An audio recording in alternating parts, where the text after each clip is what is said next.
ভূতের ভবিষ্যৎ বলে একটি বাংলা সিনেমা 2012 সালে খুবই জনপ্রিয় হয়েছিল। ভারতীয় পরিচালক অনিক দত্তের তৈরি করা সেই সিনেমাটার শুটিং কিন্তু এই বাড়িটাতেই হয়েছিল। এই বাড়িটি হচ্ছে শ্রীরামপুরের রাজবাড়ি বা গোস্বামী বাড়ি।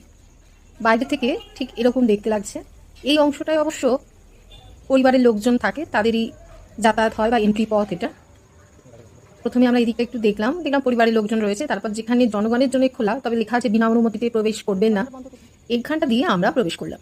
কাউকে দেখতেও পাচ্ছি না যে অনুমতি নেব, তবুও একটু ভয় ভয়েই ধীর পায়ে এদিক ওদিক দেখছি কাউকে দেখতে পাই কিনা, তবে তার থেকে পারমিশন নেব। বেশ একটা গা ছমছমে ব্যাপার আছে।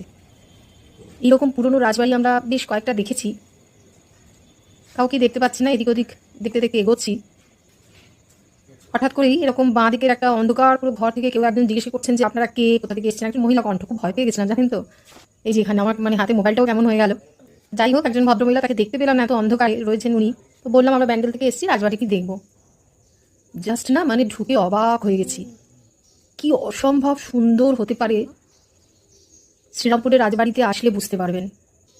হয়তো এখন সেই আর আগেকার দিনের জৌলুস নেই, চাকচিক্য নেই, তবুও যেটা আছে সেটাও কিন্তু কম নয়। সেই সময়ে জমিদার বা রাজবাড়ি বা পরিবারের আর্থিক অবস্থা, তাদের রুচিবোধের পরিচয় সর্বত্র রয়েছে। এই যে লাইটগুলো দেখছেন, এগুলো আগেকার দিনে সেই গ্যাসের লাইট, এগুলো আর কি অনুষ্ঠানের সময় জ্বালানো হয়। আমরা তো পুরো মুগ্ধ হয়ে শুধু দেখে যাচ্ছি। বড় বড় পিলারের ওপর এরকম একটি ছাদ বা আর কি রকম করা রয়েছে। আর যেমন হয় বাড়িগুলো, ওপরে দোতলাতে আগে উঠতে দিতেন, কিন্তু এখন আর আমরা অনেক বলেছিলাম তো, উঠতে দিলেন না, বললেন যে না, সর্বসাধারণের জন্য আর দোতলা নয়। সিনেমা শুটিং হয় জানেন তো ওই ওপরে, ঘন্টা পিছু একটা ভাড়া দিয়ে সিনেমার শুটিং হয় ওই ওপরে। ভূতের ভবিষ্যৎ তো একটা হিট ছবি, আমরা সবাই দেখেছি, কত ভালো সুন্দর ছবি। আর এই যে পায়রা, চতুর্দিকে পায়রা উড়ে বেড়াচ্ছে, তাদের ওই বকম বকম পরিবেশটাকে আরও বেশি একটা ছমছমে বা থমথমে করে তুলেছে। আর সেদিকে খুব বৃষ্টিও হচ্ছিল, ঝিরঝির করে। পরিবেশটাই একটা ভৌতিক ভৌতিক লাগছিল। সমস্ত যারা পরিষ্কার পরিচ্ছন্ন করেন, তারা কাজ করছেন, ওনাদের কাছ থেকে জানতে আর কি জিজ্ঞাসাবাদ করছি। সেরকম তার কাউকে দেখতে পাচ্ছি না যে রাজবাড়ির লোকজন এখন আছেন কি না। তো বললেন যে হ্যাঁ আছে, ওই ওপরে থাকেন। একজন ভদ্রমহিলাকে আমরা লক্ষ্য করছিলাম, ওপর থেকে উনি লক্ষ্য করছেন আমাদের। রাজবাড়ির যারা আর কি পরিবারের লোকজন, তারা এখনো ওপরেই থাকেন। তো এমনি এই বাড়িটাতে আপনার ওই নানান অনুষ্ঠান, বিয়ে বাড়ি, এসবের জন্য এখন ভাড়াও দেওয়া হয়। মেনটেন্যান্সের জন্য তো একটা অর্থের প্রয়োজন, হয়তো সেগুলোর জন্যই ভাড়া দেওয়া হয়।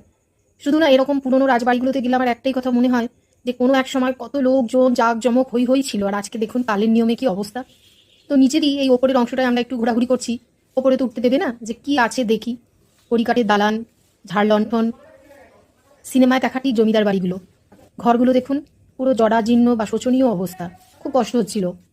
একটু সংরক্ষণ করতে পারতো। এই চেয়ারটা দেখে তো আমার খুব ভূতের বইয়ের কথা মনে হচ্ছে।